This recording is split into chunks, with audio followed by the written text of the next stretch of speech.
Okay, it does look like we are live. Woo! Yay. Just making sure our it takes Instagram just a smidgen. We've got our microphones ready.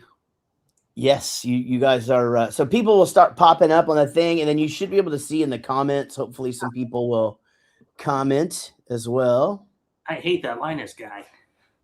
What a herb. There we go. All right, so now that's going to put us on my Instagram. Phil, And can we you should hear be good. Here can all the can hear you. They can hear us, guys. Hello, hello. This is exciting. Well, welcome everyone that's popping in. We'll give it a little second for more people to chime in, but it's me, Jaret, and hanging out with Able Machines, who we just released a song together. We had a huge first week. Woo! I believe we made it to 50,000 if I'm not mistaken, which is gosh, this day and age with so many songs coming out every single day, and it's just not easy out there, is it, guys? Well, for you, it's probably an average day to put out a song and have that many streams. But for us, we're just like, whoa. It's a fight. I'll be honest with you. I mean, it really is a fight. It's it varies. Sometimes you hit a little wave, and sometimes you don't. I mean, we were really lucky. The last thing we did was that Sonic song, and that song already had such a cult following that it was bonkers. But we do other ones, and so it's been a super successful week for us with this Connection song. So I'm really glad we did it.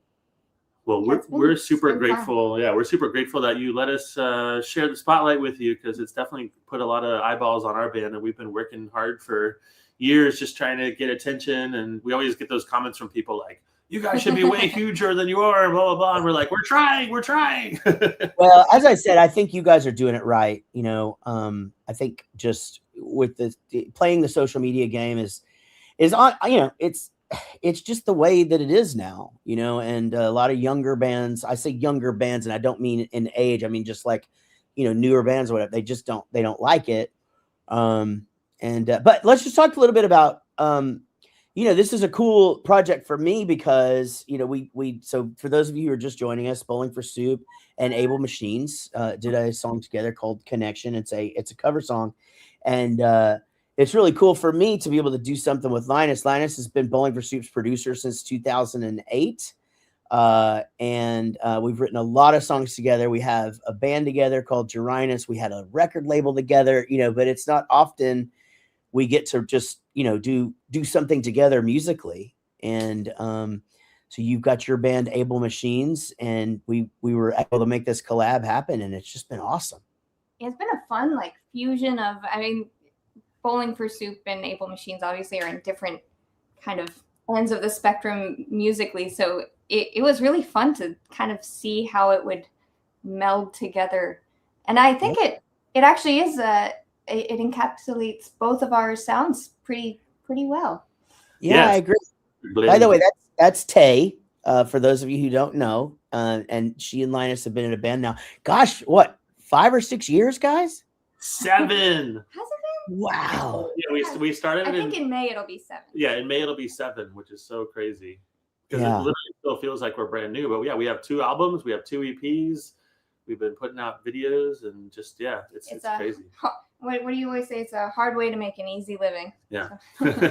Well, the thing is too is that we all have that 2 years of it being a pandemic, and I don't. Some people subtract those 2 years, and some people use those 2 years for this. Well, this is what we did with our band during that time. Of course, I was locked in this room. I just talked about this with Frank on our live the other day.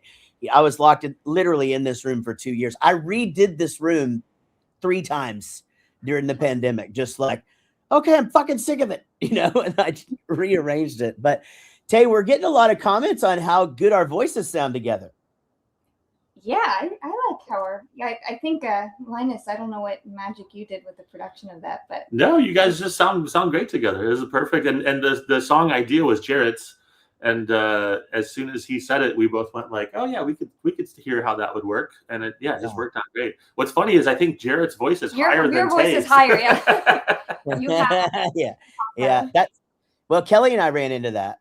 Kelly Ogden and I did a record together and realized that my voice is higher than hers, and that's It's an like interesting.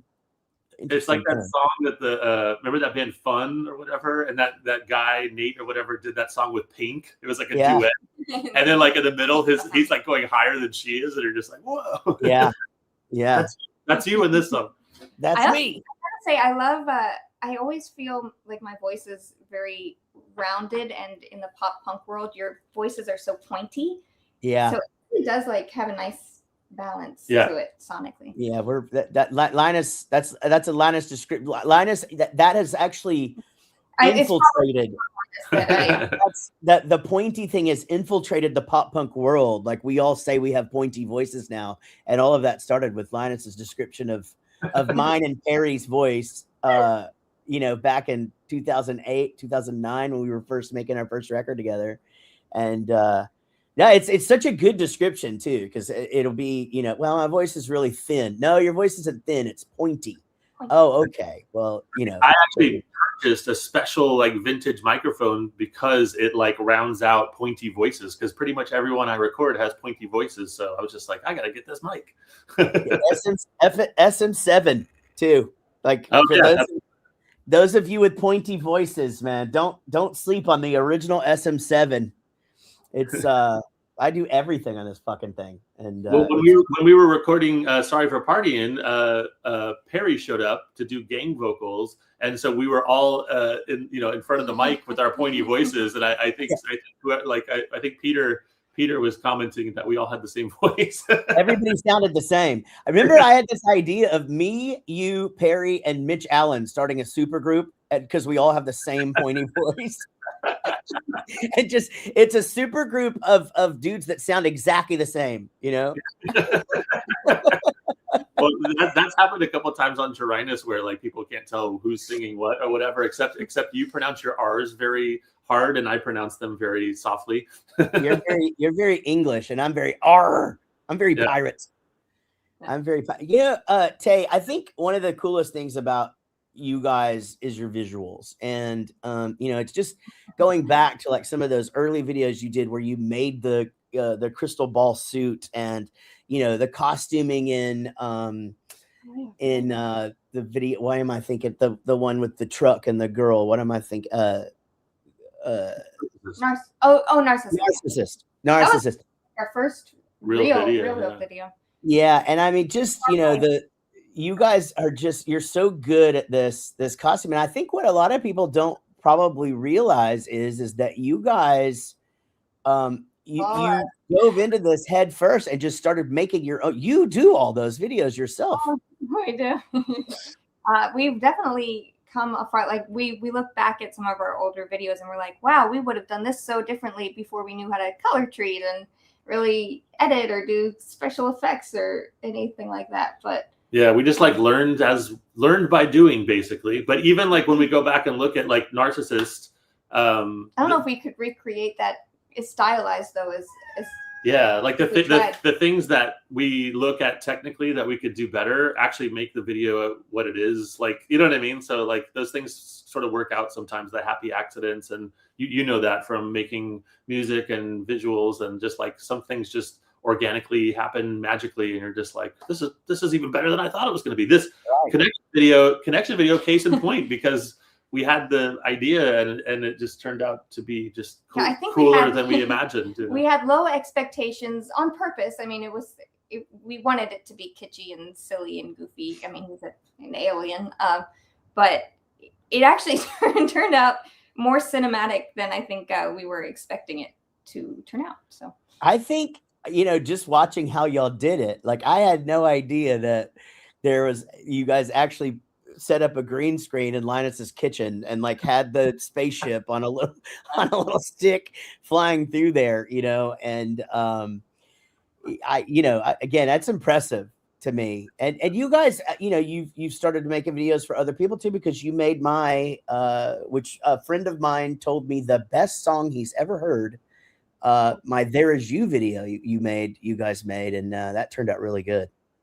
That was a simple one, but it was just so beautiful with the out in the desert, and your song is so amazing. The song spoke for itself, so it was it made our job easy. But yeah, that was super fun to do. We want to do more videos for more people, but you know, with technology now, people are just figuring out how to do everything themselves. And yeah, you know, I think we went that direction for a while. You know, trying to make it ourselves or make them in house at least and stuff like that. And I'm sort of going back the other way. It's funny. We're sort of going back the other way in everything. You know, we're like getting back into working in real, which you've been telling me for years, you know, like you still need to get back in the real studio, even though we do a lot of stuff.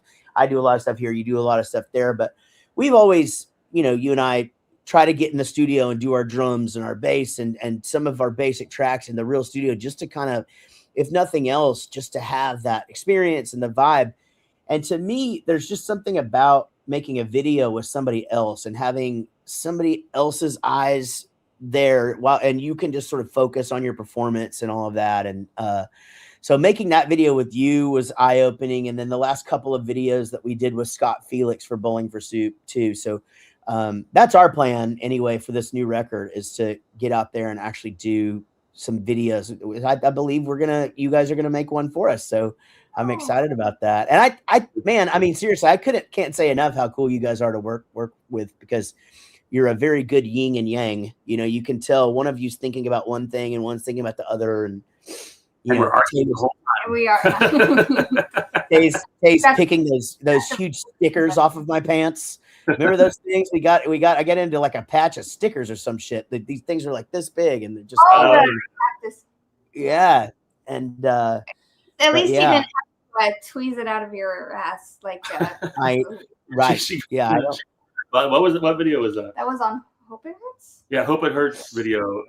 We were out in the desert, and she barely brushed up against one of those things, and they were like, it wasn't even like those thick cactus things that you. No, they were like as fine as a hair. Yeah, yeah, that's it.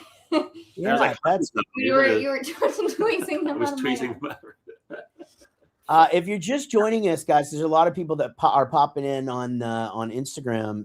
It's me, Jaret, and I'm here with Linus and Tay from Able Machines, and we did just release a song together. Bowling for Soup and Able Machines, called Connection. The video is out. You know, speaking of the video, I wanted to show just a little bit of it, just because let's talk about. Let me just show a little bit of the video, and then we'll just sort of talk about how you guys.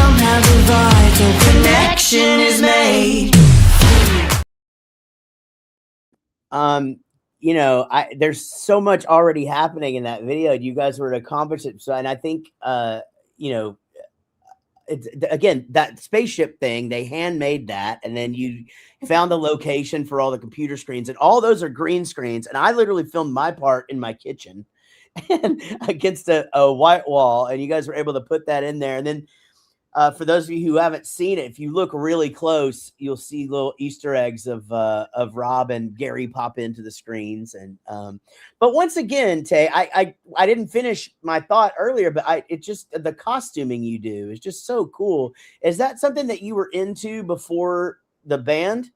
Nope. I think it comes out of not having a budget, so you have to really be resourceful with what you can DIY and kind of make yourself. But we don't want to incriminate ourselves, but we often do the thing where we go to a certain online website and we buy a bunch of stuff and then we shoot the video and then we return it. Yeah, I think that's super common in LA. When we've done videos where they're like, please don't take the tags off of this. So that Brad Pitt video that we did, that was like that. Like they had bought all that stuff, and then of course we had a little bit of money to spend, but it doesn't go very far. When you start to get into renting lights and all that shit. You guys own all your own stuff pretty much.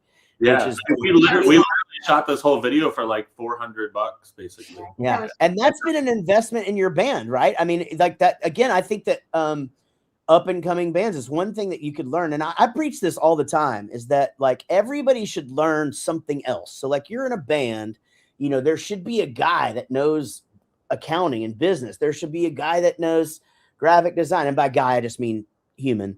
But there should be, someone needs to learn graphic design or photography or, take a online photography video class or something and just be able to add to, to your band and take some of that financial pressure off. And you guys decided early, hey, we're going to be a visual band, so let's invest in ourselves. And y'all have, you have like legit stuff. Thanks, man. Yeah, we didn't even really think about it ahead of time. We just we actually really enjoy doing it. Like we just get into this creative zone where we like come up with an idea and then we want to execute it, and then we figure out how to do that. Yeah, we figure out we let our technical skills catch up with our idea. Yeah, I feel like we've definitely we usually take the long way around more often than not, just learning how to do it. But we have learned so much. Like I think before this band, I didn't know how to work a camera, and I didn't know about. We did our early videos on the iMovie or something, and we've gotten really good at editing, and like Tay did all the effects of the lasers shooting and all this kind of stuff. I probably did it the wrong way. If a professional was watching the way I did that, it's probably not the easy way to have done it. But I mean, in our previous video, we had like a bunch of 8-bit stuff. It looked like a video game and all that kind of stuff. And I made that. Tay made all that. She's gotten really good at like making like little 8-bit animation and stuff like that. And she made. Well, we have a collab thing where a thing for this song that Tay, I think I put it on my TikTok recently. Yeah, Tay made but that too. Made me into an 8-bit guy on a video game, and it looked so funny. I was just like, this. I'm getting ideas for the Bowling for Soup video just based on what y'all are doing with that. I got a question, Linus, for you, because you and I have been writing songs together for over 15 years, which is which is wild. That's half of Bowling for Soup's career, by the way.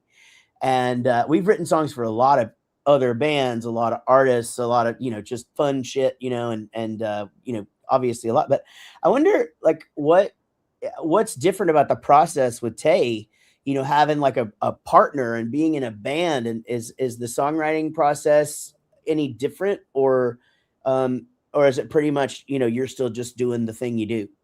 More bickering for sure, but we don't really bicker that much.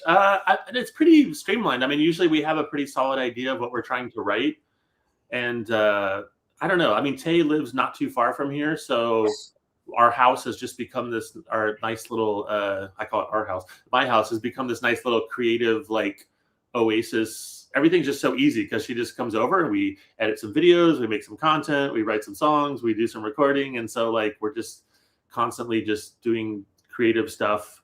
I don't know if it's just a happy luck accident that we do kind of seem to have a similar idea of what we want to do. We don't disagree a lot. We usually kind of have the same vision. Yeah. I don't know if that's just the result of spending so much time. We have become one person. Yeah. Or if we're just lucky and we want to accomplish the same things, and we're usually on the same page. We've always been on the same page. So yeah, but it's pretty, we write pretty fluidly. Maybe not at the speed that you guys Jaret are such quick writers. Yeah. Like, I'm over here like going through the alphabet of rhyme words, and you just have the whole verse done. Yeah. Well, Jaret and I are insane because I'm super fast at music and he's really fast at lyrics, and so we just we've actually we've actually pissed off some other co-writers sometimes because they sit in a room with us and try to write a song, and we like finish it in 5 minutes. And Yeah, Good too. let's go get lunch. I mean, it's very true. I think we have a connection that is, it's special. It's unlike anything I've ever experienced as far as just the back and forth. But he and I do bicker. Like we will get stuck, and it's very interesting to see how that works itself out sometimes.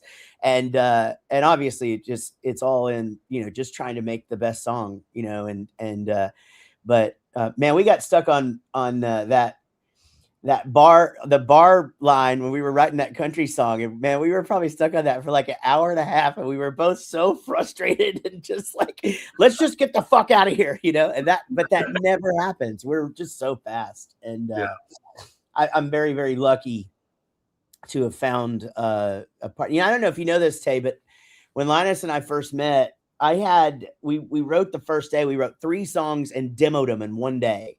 And I think two of them made the record. And but so I had appointments the whole rest of the week with other people, and I just canceled them. And me and Linus just hung out the whole week. And gosh, it was just when I see you guys working together, I see something very similar. I think it's so cool that y'all found each other, and because I think there's something about Able Machines that you can just tell it's gonna click. It's gonna find its mark. Thank you. Yeah, we were texting the other day, and we were like, yeah, we're just trying to find more of a spotlight or whatever, and you just go baby steps, and I wanted to type back, we're 7 years old. Yeah. We're not babies anymore. We're ready to start talking. I know, but gosh, you think about what 7 years means in this business, and but also all the other things that you've had going on. And Linus, you've moved 3 times, and there again a pandemic, and relationships, and what relationships going and coming, and pets, illnesses, and just life, and you think about all that, and again, you've been it. You're I don't know much about Tay's professional life, but Linus, yours, it ebbs and flows, and sometimes you're so fucking busy doing television that I'm sure Able Machines kind of has to go over here for a sec, and so I think it's a matter. That's the thing though. Like I feel like this is sort of like y'all's van time. We did 9 years in the van, and when we look back, it's like those are the stories we tell. And it feels like you guys, whenever it does finally click, and it goes, you guys will be telling people like, we used to make videos in Linus's kitchen. I can imagine not ever still doing that at some point. I think about that all the time. I really enjoy like the journey that we're on, and I think there's going to be a point where I'm kind of bummed that we can't just sit at my house and make stuff, because you know what I mean. Yeah, I'm really enjoying. We always joke that this will be a good story for the first chapter or something when we have a misadventure of sorts. But it is going to be a long first chapter. The whole it's like you watch that Twits' Sister documentary, and the whole thing, it actually stopped at the point that they made it big. So the whole documentary is just about all the shit they went through to get to the point. Yeah. It's one of my favorite things about our dudes trip is all of our heavy metal videos that we get to watch. And that was one of them. We watched that one and Dio on the same night. Which was, we were sitting on the couch crying watching the Dio documentary. Just two grown men out in the middle of nowhere crying. Yeah, for the Dio. Yeah, absolutely, as it should be, though. That's how it should be. So I am as again, if you're just popping in, guys, we Bowling for Soup and Able Machines new single out called Connection, and it's out everywhere. The video is out and doing it. I think people's kids would like this video, like it's very Land of the Lost, Yeah.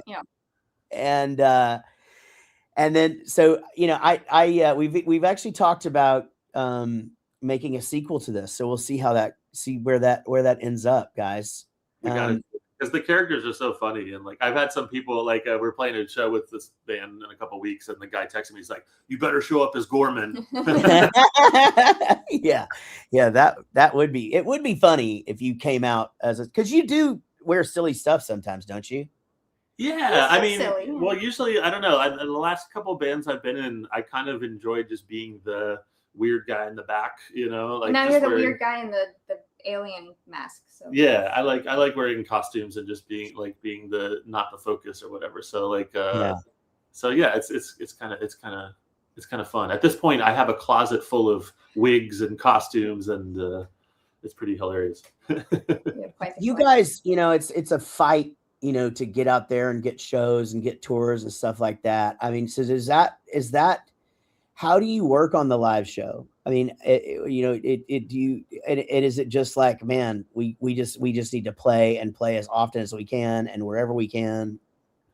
That's what we want to do. The hard part with our style of music, the sort of more like pop stuff, is like in punk rock, you can kind of start from zero, and there's like a local scene you can get into. You can suck for a while. You can go play some small clubs. But when you do pop, you're instantly competing yeah. with like Sabrina Carpenter and Robin and like all the top. There's no like sort of no grassroots pop scene, really. There's no like scene you can sort of like.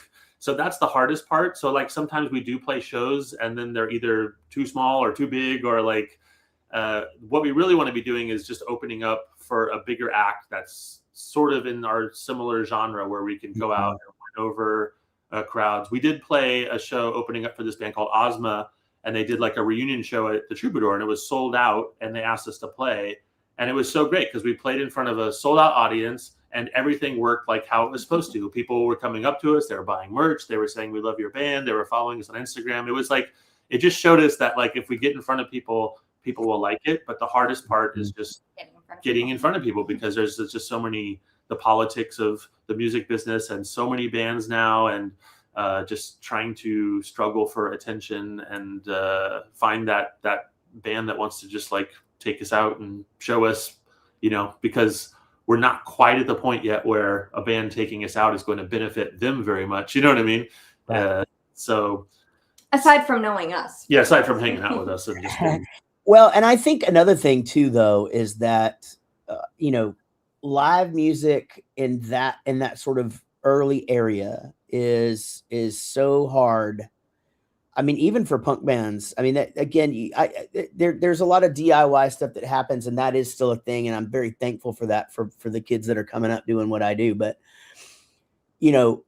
when Bowling for Soup was king shit in Dallas, we had 7 clubs in Deep Ellum, and you could pay $5 and get into any of them. And there were 5 great bands playing, and people just went to see bands for discovery, is what I say.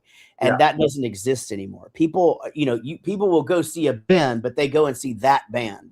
People don't just go out and be like, hey, I heard they've got live music at such and such. That's not a thing anymore. And so that's where the internet comes in, obviously. So there's this weird, where you guys are, there's this sort of weird balance of like, we want to be out there playing live, but we understand that we need to be building it on the internet, and there's just that tug of war. I think that's probably where a lot of bands get lost these days. And that's what I was trying to tell you guys, is I really feel like you're doing a good job of, keeping the content going. And, but you see how important it is. You got bands like Simple Plan who are, I don't know if you guys follow them, but those guys figured out late how important social media was, but they've made up for it. They just bust their ass. There's new shit every day, and it's funny, and it's engaging, and it's just part of the whole thing. But I definitely, it becomes a little formulaic too. Like, we've definitely gotten more efficient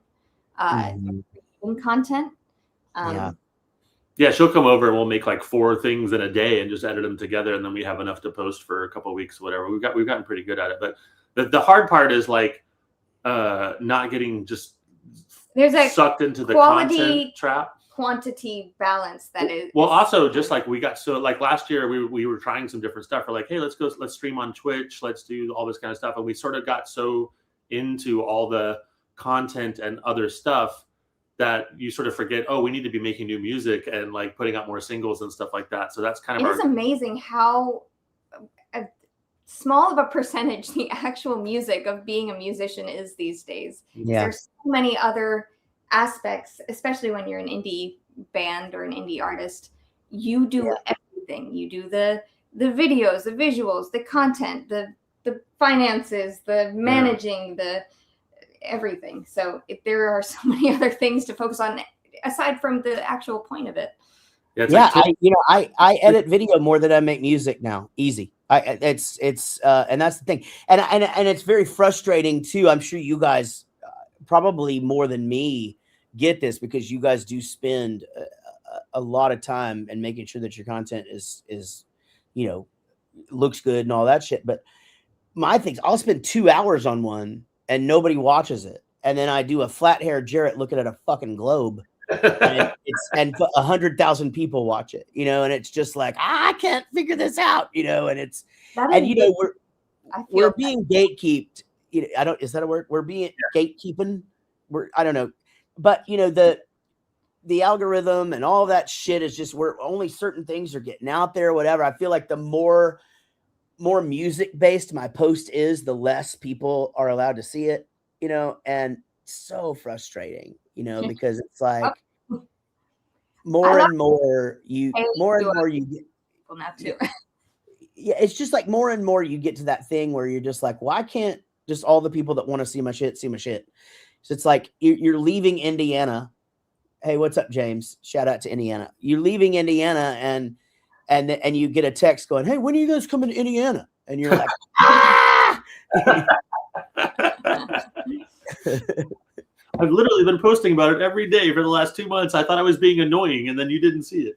100%. Yeah, and my manager screams that shit at me, like, because I think Bowling for Soup social media is kind of annoying myself. Like I think we post too much, and he's like, I guarantee you, nobody's seeing the same thing over and over. That's not what it is. And then some dude in the dressing room will be like, man, you guys post a lot about the same show, blah blah blah. And I'm like, you just can't win.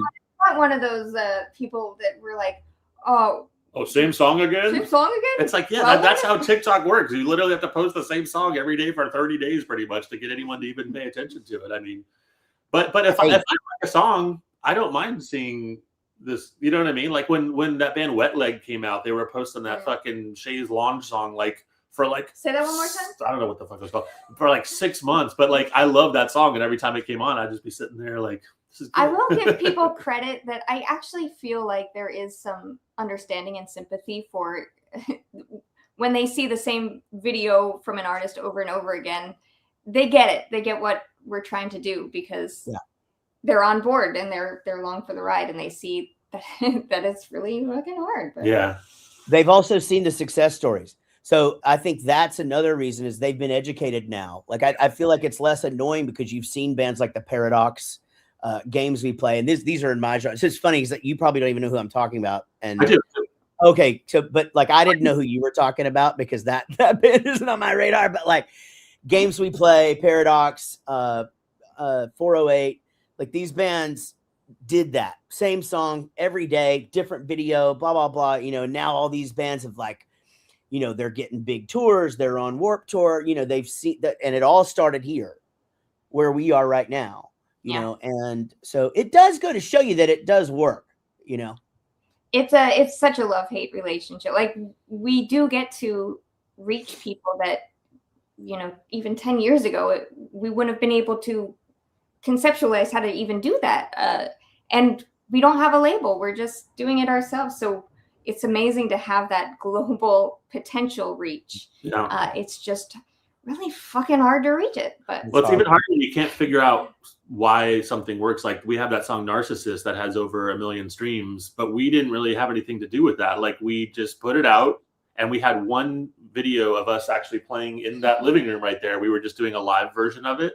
And for some reason it reacted so well. So we made it like an ad, and we just ran it like $5 a day, which is not even anything, for like 6 months or whatever. And somehow it like triggered the algorithm. And next thing you know, we were just like stream.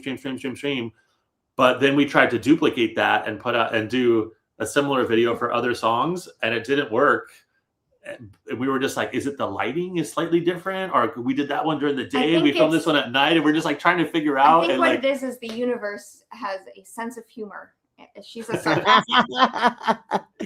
Yeah, it's that band Grey Wind from Ireland a couple of years ago put out this video, and it was just like, what does an Irish emo band sound like? And overnight I mean, just, and now that, you know, then now they're working with producers in the USA, and Jason Perry, from, you know, the dude from that band A that did Busted and McFly and all those fucking huge, is involved. And it just, you know, you just never know, you know. And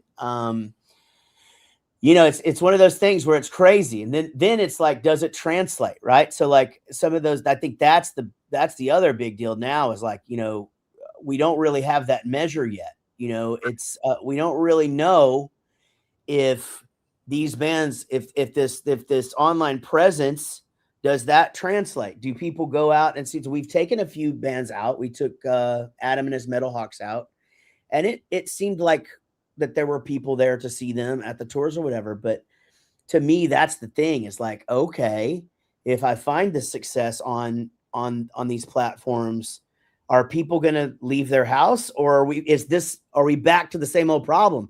These are just people that are on their computer, Yeah. you know, that weren't going to shows anyway. And it doesn't even like translate to other platforms, because like there's people we follow that we really like on TikTok or Instagram that have they post and it's like millions of streams and all that kind of, or views or whatever. And then we go look at their Spotify and they have like 300 monthly listeners. And we're just like, what? Because they're like, everything exists in a microcosm. yeah, but everything they're posting is like maybe it's like funny or sexy or whatever. So they're getting the likes and the views for that, but no one is checking out their music. So why does it even matter? Like, you figured out how to get a bunch of likes, but it's not helping your music. And that was the whole point. You know what I mean? So yeah, you know, that's a fantastic point. You know, it's something that I learned in the dinosaur days of, you know, that not everything carries over and translates, you know, and starting side projects, you know, with you, Jaret, and you know, podcasts and you know, things like that. You know, just like, shit, Bowling for Soup is big enough. I thought, well, we ought to be able to get 10,000 people to listen to this podcast, and that's just not the way it works. You know, I mean, it just isn't. And, you know, even with Jaret, we had as much success as I think we worked for in Jaret, to be fair. I think as much as we put into it, we got out of it. And I'm very happy with that and where it ended up. But it's not a perfect thing. You can't just, you know, well, I mean, look at Blink-182. You know, they start side projects and they're playing clubs. You know, I mean, that's the way that it is. And so you're right. We also started Jaret when there wasn't TikTok. I think we were ahead of our time, because if we put farting at Staples on TikTok, it would have blown up. Yeah. Well, and I think that would have been a trend too. People would have literally been going and farting at Staples, and it would have been the fucking best ever, you know. But you know, guys, a lot of I see Matt Cardosi. I haven't seen you in a long time, brother. I hope you're doing great, guys. Bowling for Soup and Able Machines new cover is out. Connection, and it's streaming everywhere, and the video is out and on y'all's YouTube, I believe. Yeah. And y'all should go check it out. Everybody should go and follow Able Machines everywhere, just because, again, their content is fucking amazing, and they're and the music is good, you know, and it's, you know, I think you guys are onto something. I'm really excited for y'all, and so hopefully we get to do more stuff. I hope we do too. It's an adventure. It seems like likely that would happen somehow. What is next for y'all? We have another single coming out in like a month. We're gonna try to do some more collabs, because collabing is fun. And we have a show coming up on the 24th in Pasadena with some bands that we like called Moderns and Colors. And those are two different bands. And yeah, just trying to play some shows, find a tour to get on. We have an album coming out in the summer called Menace. So last couple singles that we have done, including this one, probably, if it's cool with you, we probably put on the album. Hell yeah. And yeah, just trucking along, making music, making videos, petting dogs. Just that about sums it up. Yeah. Yeah, the dogs make an appearance in what was it, 2 videos ago, I think, where you guys are you're it's the police one with our good buddy Will. Oh yeah. Yeah, and the dogs make an appearance in that one. And they were 89 units. He stole the show. It's always fun when Linus and I do our dudes trips, because we have to go to a dog friendly place, and it's nice because we just have chihuahuas on us, and you know, It feels like my shrink has a Pomeranian, and it's just like everywhere I go where I feel good about life, there's just a fucking little dog there. So, which is a good thing. There's nothing bad about that. Someone asked for y'all to plug your socials. Is it just Able Machines everywhere? Yeah, it's just at Able Machines on Instagram, YouTube, everywhere. It's all uniform. Marketing 101, baby. And then I think our Pop Fuss friend is messing with us. Yeah. What's up? How's it going, Andy? You guys gotta listen to Pop Fuss podcast. Is really good. He's like really good at discovering new music. Everything he posts, I'm like, whoa, this is really good. You do find good music. He's got good musical taste. I agree. Yeah. Have y'all been to the UK? No. Take us. Yeah, I mean, actually, it's not a bad idea to try to figure something out for you guys over there. I think it would really, it would do well. I really believe. And but they want to know. Dog called which one? I believe that's Louis over there, right? Oh, that's not right. Hold on. Yeah, Louis is sleeping, and then Ziggy's over there sleeping as well. And then mine are Puppy the elder and Puppy the younger. Oh, do you have a Puppy the younger now? That is, yes. The legacy, the name of the legacy continues. So that's okay. Puppy Right. Yeah, she has a Pomeranian puppy. That's actually where the name Menace came from our album. He is a menace. We're gonna try to figure out how to get him on the cover, like some sort of 8-bit rendering of him or something. That's amazing. That's going to be good. Well, guys, we're going to run out of time. In fact, we may have already Instagrammed ourselves out. So we're going to say goodbye. Guys, check out Able Machines everywhere. Check out the cover on all of it's spinning everywhere. Just go find it. And we'll be doing another live next week, hopefully, on both our Instagrams or TikTok. So y'all stay tuned for that. I would like to get into more of like the making of the video and stuff. I just didn't have time to prep for that this time. Cool. But we'll get to that. And but Able Machines, love you guys. This is awesome.